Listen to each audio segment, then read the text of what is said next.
Okay. Ambassador, first let me congratulate you on the All Blacks winning the Rugby World Cup. Great stuff. Now, I understand that Cathy Ashton met with your Foreign Minister in Perth. What was the outcome of that meeting? Well, first of all, thanks very much. It's very nice to be world champions, at least in rugby.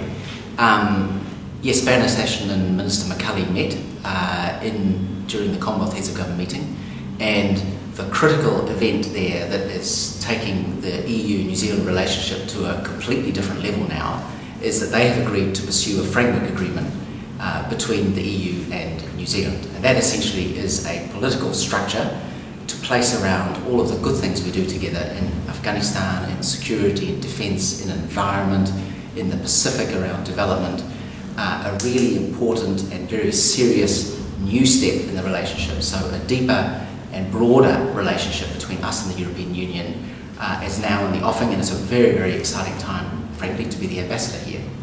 Yes, you've come to Brussels fairly recently, so what would you say could be the top priorities during your next 4 or 5 years in Brussels? What would you like to see top of the EU-New Zealand agenda?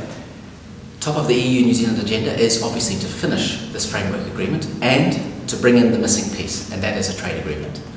Because I think when you talk about a broader and deeper relationship between a grouping like the European Union, the #1 economy in the world, and New Zealand, you've got to have the totality of the relationship. We have shared roots and histories together, and I think this is now an appropriate time now to think about how we flesh out that relationship and make it really genuinely broader and deeper together.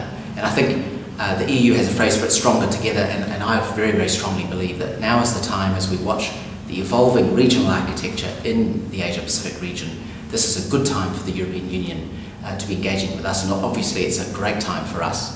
And from New Zealand's perspective, this is a very, very serious agreement for us. We are going to be working very, very hard to make this a serious, focused, practical and results-oriented framework process that gets us into some of the kinds of questions that we all care about. Take an obvious example, environment. New Zealand and the European Union are the only 2 places in the world that have an emission trading scheme. That's a very significant thing. New Zealanders are providing the security for EU police patrolling the streets in Bamyan province in Afghanistan.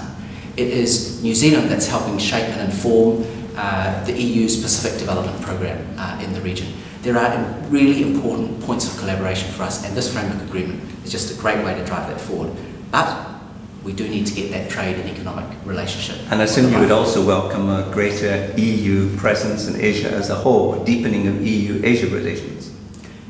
Absolutely, and I mean, Commissioner de Gucht is indefatigable. He is in the region, he's visited New Zealand, he's seen as a substantive and focused contributor. We want to see more of the other commissioners coming to the region, because I think it's a region that values the political and the broader investment, and not simply the trade component, although the trade component is obviously critical. So we want to see more of the EU in our region, and you can bet that New Zealand is going to be very active in the European Union to drive this forward. Ambassador, thank you for talking to the EU Asia Centre. Thank you.